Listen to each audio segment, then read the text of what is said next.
Hey guys, and welcome back to my channel. I'm so glad that you've joined me for another video, and I hope you I hope you enjoyed seeing what I am eating at the moment. I'm trying to be a bit healthier now that I'm kind of working from home. I want to make sure that I put the time and energy into just making sure that I'm happy and healthy as possible.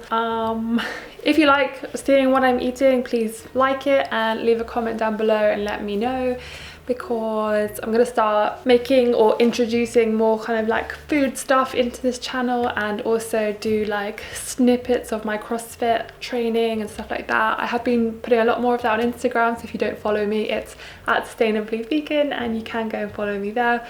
But today I'm going to be introducing you to my book collection that I'm reading at the moment. I have read some of these, but they are also some of them I'm about to read. So I thought, as this is week 1, I'm going to talk specifically about one book each week, so you can kind of follow along if you want.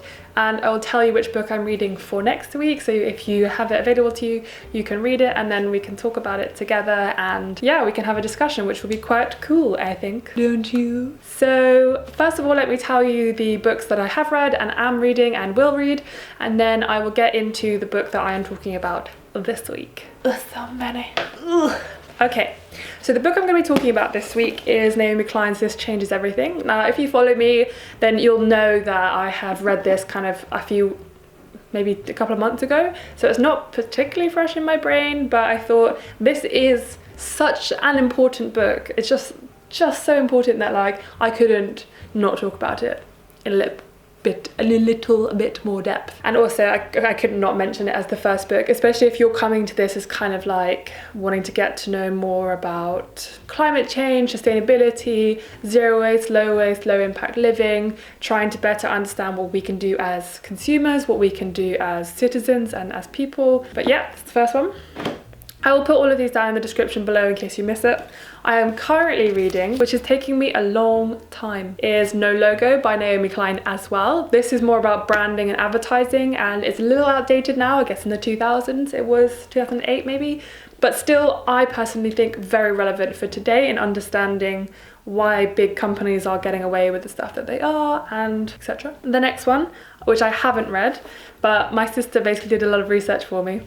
What a gem. And she found that actually these next 4 books I'm about to say are like the most important books to read at the moment, or like the most highly regarded in terms of understanding politics around climate change and sustainability. And this one is What We're Fighting For Now Is Each Other, and it's by Stephensen. Yeah, I'm excited to read this. I don't really know what it's about. The back says, "The science is clear. Catastrophic climate change is upon us. In 2010, journalist Stephensen woke to the true scale and urgency of the crisis and walked away from his career in mainstream media to join those building a transformative movement for climate justice in America." Oh, interesting. I really don't know, even though I did study America at university, I really don't know that much about American culture, and kind of, I don't know, I just find it really interesting seeing how America reacts to things like this, because obviously y'all are one of the biggest consumers in the world. Next one is Don't Even Think About It by George Marshall. Why Our Brains Are Wired to Ignore Climate Change. Again, I haven't read this one yet, but I've heard very good things. It says, George Marshall's search for the answer brings him face to face with Nobel Prize winning psychologists and Texas Tea Party activists. That will be interesting. The world's leading climate scientists and those who denounce them, liberal environmentalists and conservative evangelicals. So surprisingly, the answers don't lie in the things that make us different, but rather in what we share. Our evolutionary origins, our perceptions of threats, our cognitive blind spots, our love of storytelling, our fear of death, and our deepest instincts to defend our family and tribe. Once we understand what excites, threatens, and motivates us, we can rethink climate change, for it's not an impossible problem. Rather, we can halt it if we make it our common purpose and common ground. In the end, Don't Even Think About It is both about climate change and about the qualities that make us human and how we can deal with the greatest challenge we have ever faced. God, doesn't that sound bloody interesting? I think this one is probably going to be next week's one, because oh god, it just sounds so great. And yeah, I'm excited about this one.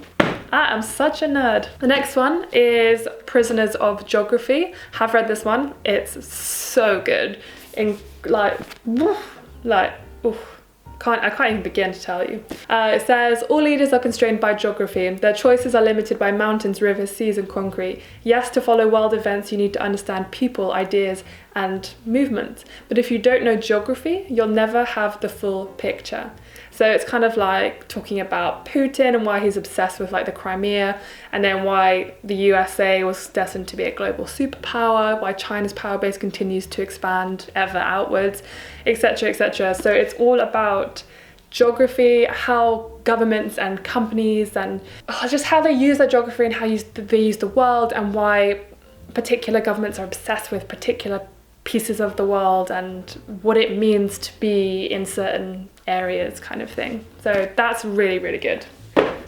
And then the last one, 6 Degrees by Mark Lynas. Now this is about kind of, it's what will happen and what is happening as we get to like 1 degree hotter, 2 degrees hotter, 3, 4, 5, 6.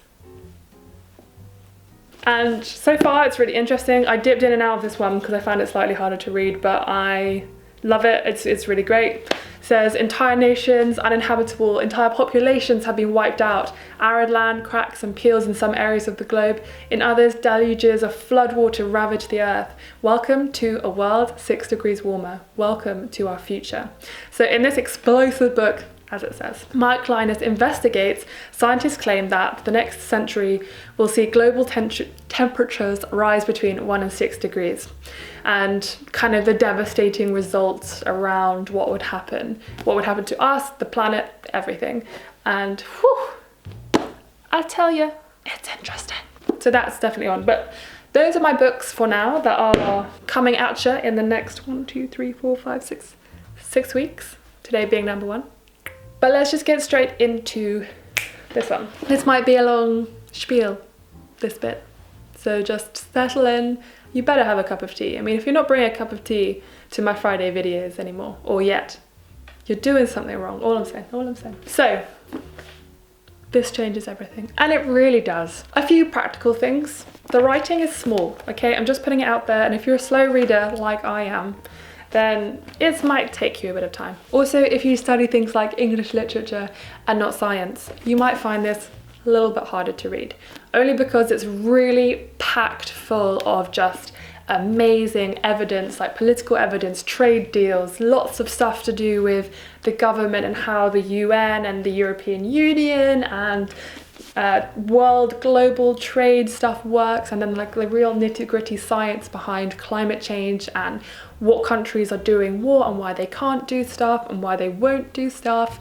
Like, I don't think that I don't grasp things very quickly, but I'm gonna say this was a little bit painful on the brain, but that could be because I haven't been intellectually stimulated for a very long time because my job was really boring. But that's why I started reading, because I wanted to like stimulate the brain cells going around and like really think about stuff and think about different aspects. And this certainly does it. I mean, it talks about climate change and what is happening in the world and how countries, unions, trade deals are affected by it, are trying to, I don't know, change things, how some countries which are directly affected by climate change and yet have had nothing to do with the actual creation of, not creation, but like impacting climate change, how they're suffering the most, and yet countries around the world who are having the biggest impact on climate change aren't prepared to help out those countries, even though it's their fault, our fault, our fault, our fault, their fault, all of our fault. And it's just amazing how like whole countries can use this like governing body or law body to actually sue another country. And it's just really interesting seeing what happens, the kind of human rights stuff around trade deals. And I'm very bad at actually explaining things, and I apologize, and I think it is because I found this book quite difficult to read, but I'm just going to put it out there. She is just fiercely intelligent. Like, she is a badass, fiercely intelligent, wonderful activist, and her writing is amazing. I can already tell in No Logo that her writing is amazing. No Logo is easier to read, just to put it out there. But I mean, it could just be me that found this one difficult. If you've read it, let people know in the comments. But just because it's difficult doesn't mean that it's not worth pursuing. Like, I've read this twice, and it's because I found the first time, like, I found it really hard to absorb the information. And even now, like, I dip in and out of it, and because I still find it a bit difficult to remember stuff, because it's so like dense in terms of statistics and things like that. But it's just absolutely fascinating, and it just made me realise how little I know about how the world works and how climate change affects politics and things like that.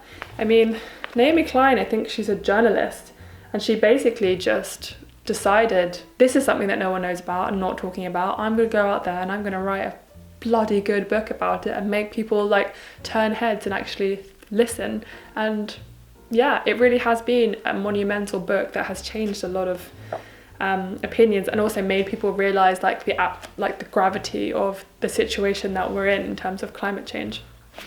It's also amazing because there's a bit in it about climate change deniers and why they believe, or why they're denying like the fact that the climate is changing. And it's just honestly fascinating to to listen from their perspective and understand why they think these things. Like it's mad, like it's amazing, but it's crazy. And I just, not they're crazy, like the fact that some people can wholeheartedly believe that climate change is real and some people can wholeheartedly believe that climate change is not real. I think it's crazy how you can have such polarizing opinions. But it's kind of like 97% of the most intelligent climate change scientists in the world, or even just kind of climate scientists are like, climate change is real. And yet these people have been able to have like create this whole I can't remember what it is, like a conference or something where climate change deniers can come together and talk about it. And like, how can you discredit 97% of the world's most intelligent climate scientists? Like, I don't get it, but it's so fascinating. Like, it's so interesting just getting into the minds of other people, especially people who don't think the same things as you. It's just so interesting. Like, I really love psychology and I love reading psychology books, and I've personally found psychology books really helpful, but it's also so interesting to understand why people don't believe things, why people believe other things.